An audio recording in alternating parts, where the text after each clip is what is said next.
Oi, pessoal. Aqui é Marcelo Serrano, analista no time de research para a pessoa física aqui do Itaú BBA. E essa é mais uma edição do podcast Itaú Views. Antes de começar, eu deixo o convite para você que nos acompanha aqui no podcast seguir as nossas outras plataformas. A gente tem criado conteúdos complementares para o Instagram, para o Telegram e também para o YouTube, onde vai estar, inclusive, disponível a edição desse podcast em vídeo. Hoje a gente vai fazer uma discussão mais ampla sobre a Bolsa Brasileira, tentar projetar um pouco o andamento da Bolsa nesse segundo semestre.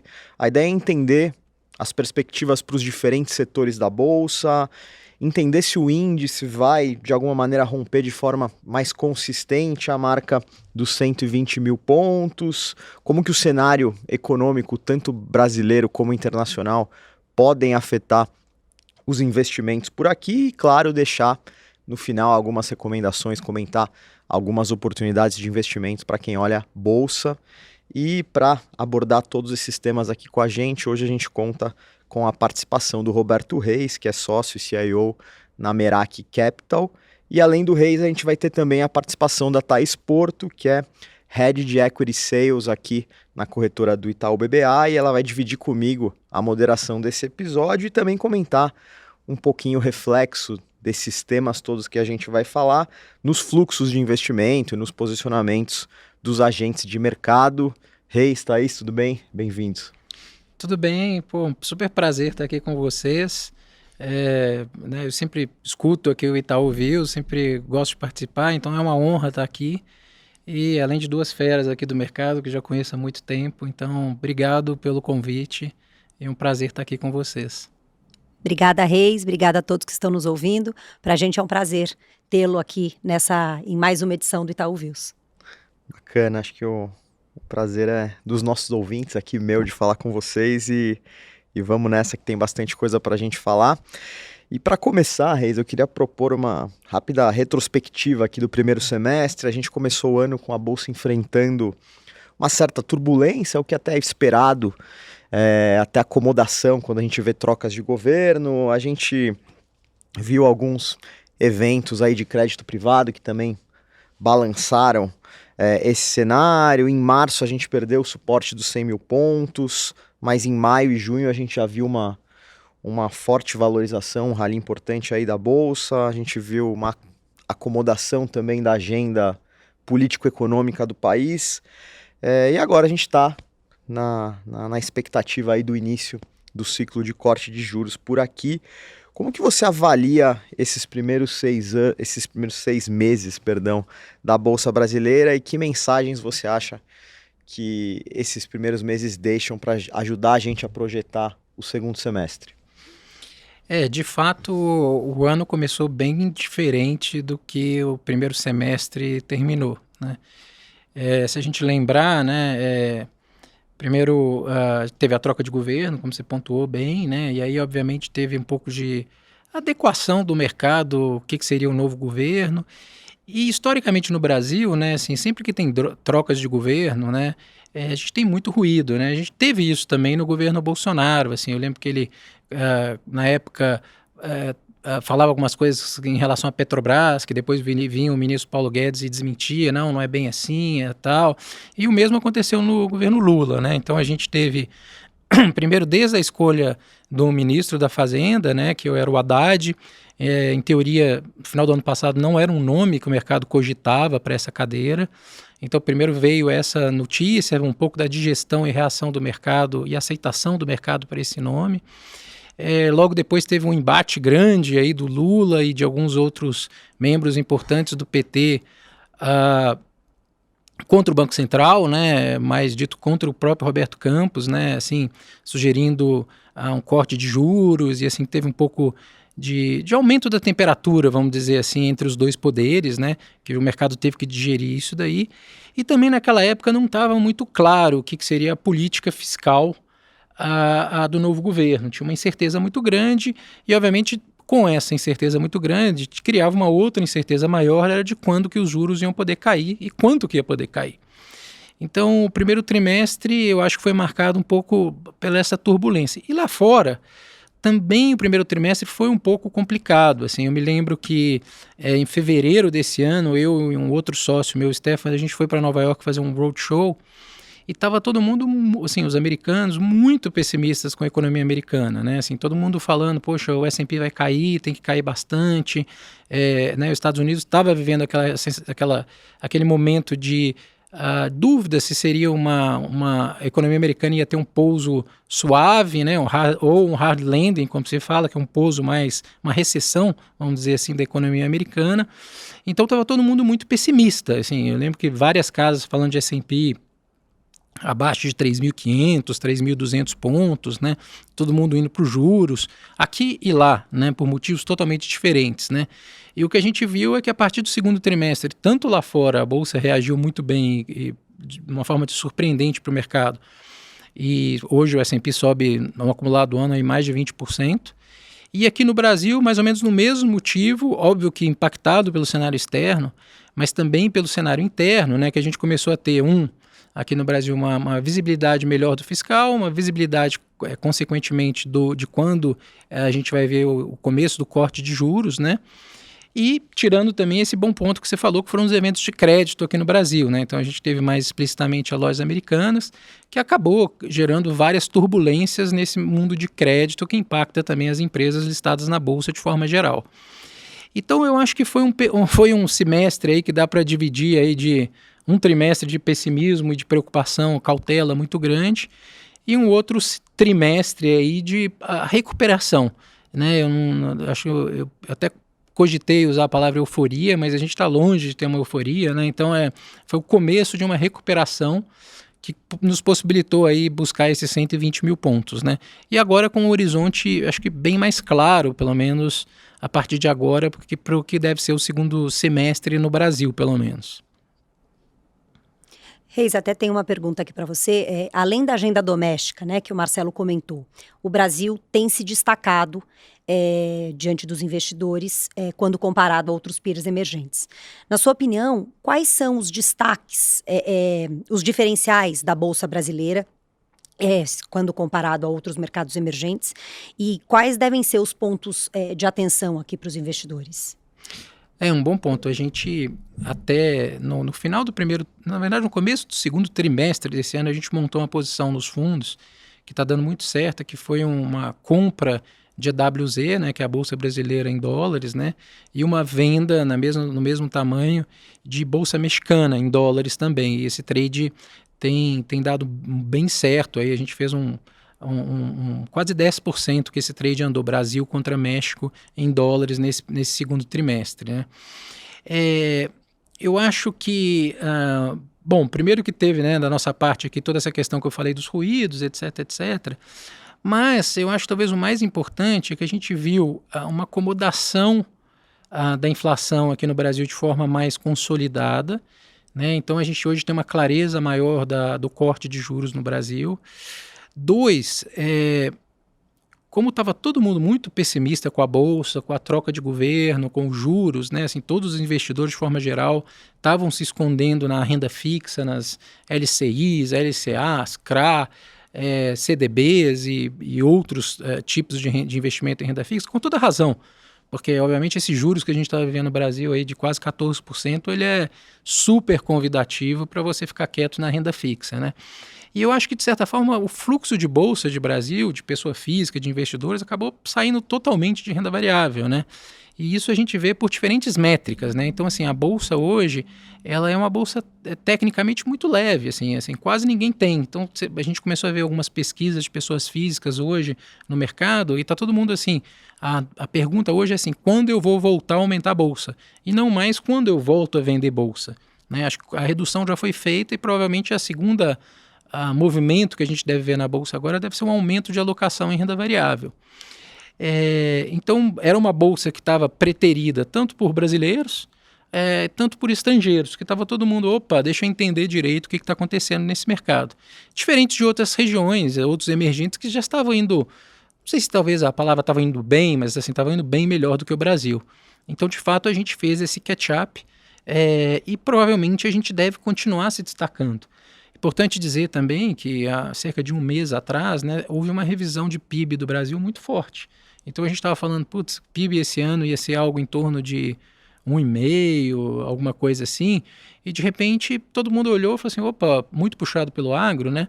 Mas opa, o Brasil deve crescer aí 2,5 esse ano. Então você teve uma revisão de PIB muito forte. E o investidor estrangeiro, quando ele olha de forma geral a bolsa, assim, a primeira métrica que ele olha é quem cresce mais, ou quem vai ter delta de crescimento, né? Quem vai ter revisões para cima de PIB. Assim, né? Dinheiro procura crescimento. Então, ao a gente revisar que o nosso PIB não vai ser 1,5, vai ser 2,5, isso de repente é um alarme que toca em todos os investidores do mundo e fala, poxa, essa geografia aqui está bem, essa geografia está crescendo mais, e a gente volta a entrar no holofote de crescimento. E, né, como eu falei, dinheiro procura isso, então a gente volta a receber e chamar a atenção de fluxos de investidores estrangeiros, né? E isso sem falar que, né, nós estamos em agosto aqui, provavelmente o Copom deve começar a cortar juros aí daqui a 10 dias, daqui a 2 semanas mais ou menos, né? Se não for agora em agosto, vai ser em setembro. Acho que para a Bolsa também não tem muito esse preciosismo de ser um mês ou outro, mas a gente vai entrar num outro fluxo agora, né? Numa outra dinâmica de mercado, né? Que é os juros voltam a cair e isso começa a beneficiar as empresas, principalmente as empresas que são mais ligadas à economia doméstica. Então, quando a gente coloca isso tudo junto, né? A alocação muito baixa em bolsa, para os motivos corretos, talvez, né? Acho que era muito difícil sair do CDI. Então, assim, a bolsa era um ativo preterido. A revisão de crescimento de Brasil para cima, diminuição dos ruídos do governo federal de uma forma geral, né? Assim, melhora da comunicação com o mercado e possibilidade de queda de juros, o impacto que isso tem no lucro das empresas, né? A gente fez quase que um shift de 180 graus, né? Literalmente da água para o vinho. Então, esse movimento, eu acho que ele está apenas começando. Então, eu sinceramente, eu estou num momento bem otimista. Eu acho que a gente pode ter aí provavelmente mais uns 12 meses ou um ano de um mercado melhor, assim, bem melhor, provavelmente a Bolsa performando melhor do que o CDI, melhor do que a renda fixa e voltando a talvez um ponto de equilíbrio melhor para os investidores. Perfeito. Eu queria aproveitar o gancho desses comentários do Reis, Thaís, e te perguntar como você tem visto na corretora o interesse desses investidores por Brasil, como isso tem se refletido nos fluxos e também tentando dividir esses investidores por categoria, né? Comparando aí hedge funds com real money, como você tem mensurado aí o interesse do gringo por Brasil? Acho que o Reis colocou muito bem que, de fato, o gringo estava mais negativo e entrou o ano muito negativo, mas eu diria que a grande virada, coincidentemente ou não, foi a nossa conferência, a CEO Conference do Itaú em Nova York, em meados de maio. Ali, de fato, a gente brinca aqui que a gente ali fez o bottom, né?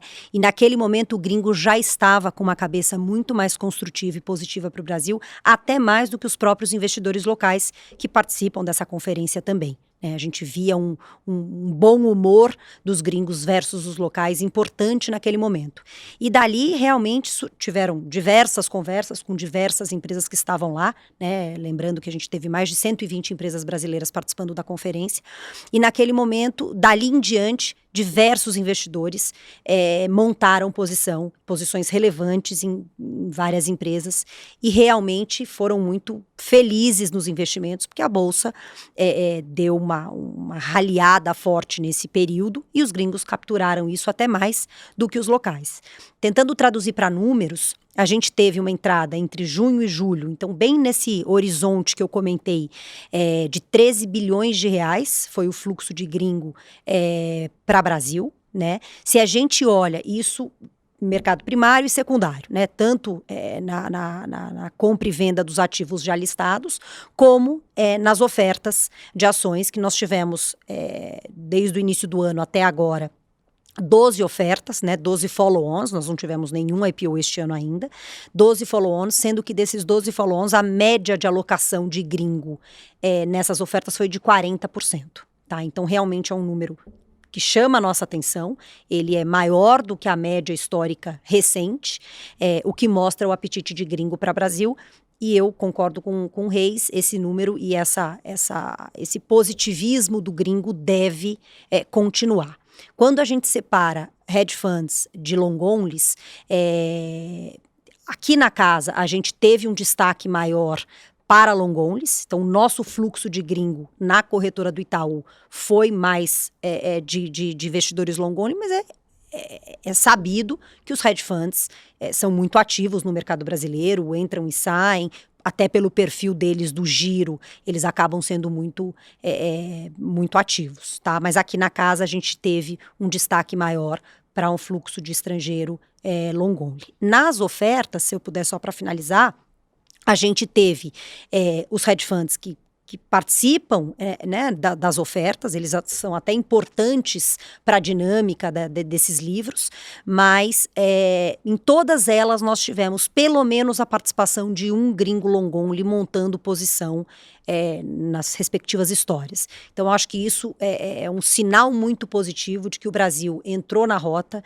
está no radar desses investidores gringos, tanto os long onlys quanto os hedge funds, e eu acho que isso veio para ficar. A tendência, de fato, é que esse fluxo seja cada vez mais positivo e a gente tem uma perspectiva de que o gringo vai olhar cada vez mais Brasil de perto, com essa dinâmica e com essa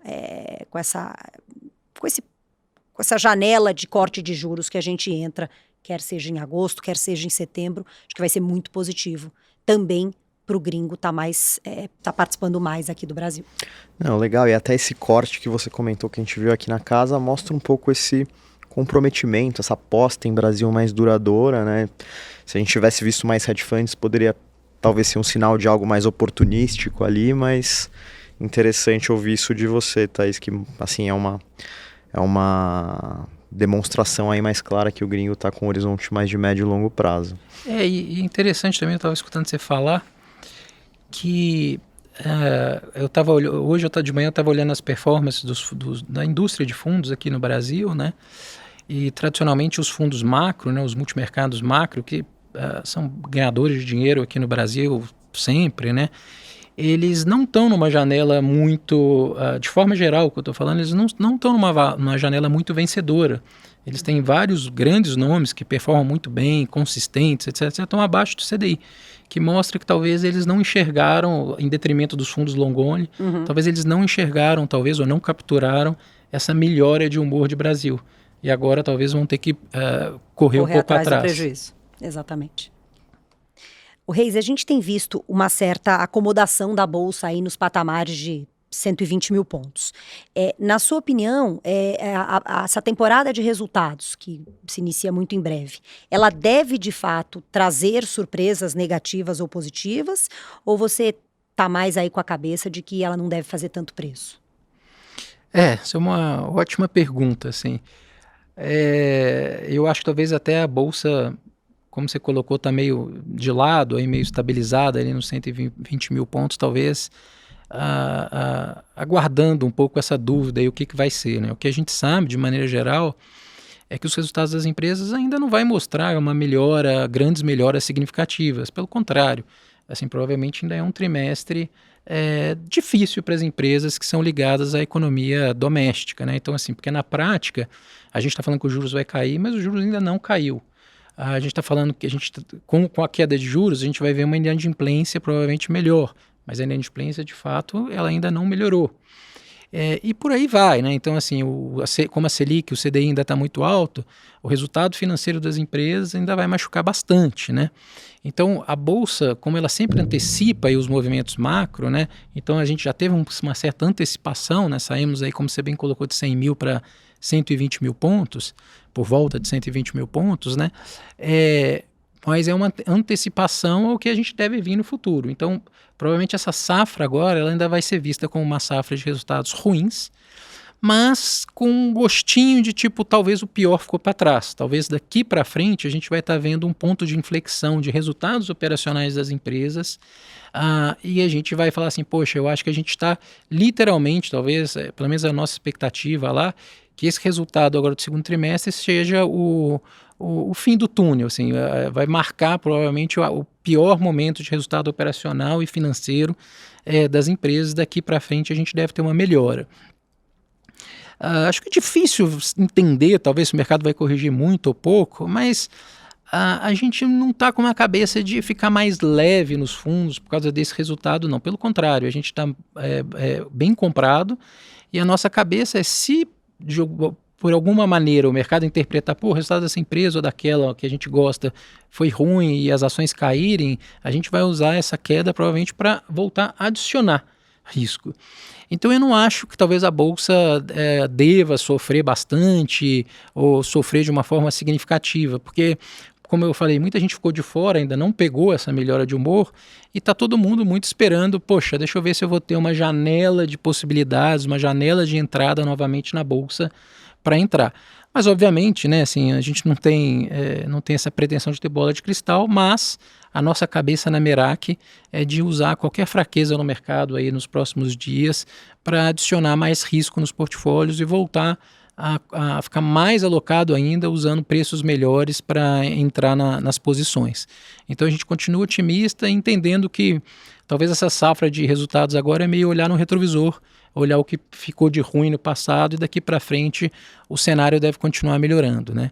A queda de juros, ela tem, assim, você pode olhar ela no resultado das empresas, você pode olhar de duas formas, né? Assim, uma é a queda de juros, o impacto financeiro na dívida das empresas. Isso é muito fácil de calcular, as empresas estão em endividamento, então, obviamente, com o Selic aí próximo de 14%, você vai lá, faz uma conta matemática simples e fala assim, ela vai ter uma despesa financeira nesse trimestre de tanto. Mas tem uma outra conta que é mais difícil da gente fazer, que é, que não passa pelo resultado financeiro, que passa, na verdade, pela receita operacional dessas empresas.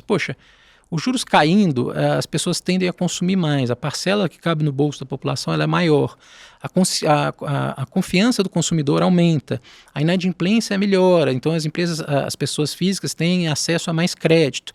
E todo esse operacional que vai passando, todo esse novo fluxo, isso é muito mais sensível e muito mais difícil do analista calcular, porque é um exercício muito mais complexo.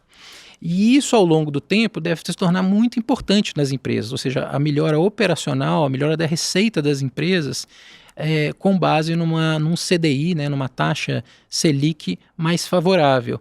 Então isso eu acho que ainda essa conta não está feita no mercado e a gente ainda vai passar por essa melhora nos balanços das empresas, seja na parte financeira, que é mais tranquilo de calcular, como na parte da receita, que eu acho que é um pouco mais complexa e que eu acho que tende a surpreender e animar ainda mais o mercado olhando para frente. Perfeito. Um outro tema que eu queria abordar, Reise, que talvez seja a principal pauta doméstica aqui na agenda econômica, política, a reforma tributária, que tem avançado, mas que ainda deixa algumas dúvidas em relação aos impactos para as principais empresas listadas, os principais setores. Queria entender como você avalia esses impactos com base no que a gente já tem de informação e como você projeta também o andamento de outras discussões tributárias, como um eventual fim do JCP ou evolução aí das discussões para taxação de dividendos, por exemplo. Tá.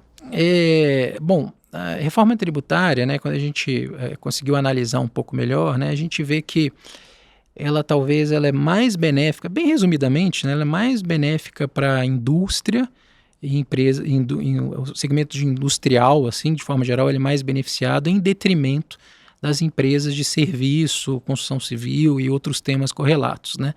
Então, talvez quando a gente analisa, você vai ver que a parte de serviços e a parte de construção civil, que é bem pesada em serviços, mão de obra, etc., ela é mais penalizada. E o pessoal ali, os segmentos de industriais, eles são mais beneficiados de forma geral. Agora, a reforma, ela, apesar de tudo, ela ainda não está fechada, né? Porque ela ainda vai tramitar agora no Senado e é provável que a gente tenha algumas mudanças do que foi passado na Câmara. Acho que talvez, pelo menos no nosso entendimento, a grande crítica que a gente teve na reforma é que ela foi uma reforma que teve várias exceções, né? Então, assim, desde, por exemplo, isenção a questões de itens de cesta básica, por exemplo, que eu não sei se de fato isso vai conseguir chegar na ponta final, mas assim, óbvio que ao longo do tempo ela foi desidratando e o governo foi abrindo várias exceções, então ela tornou uma reforma muito complexa até no ponto da gente conseguir entender de fato qual que é o resultado final dessa reforma, né?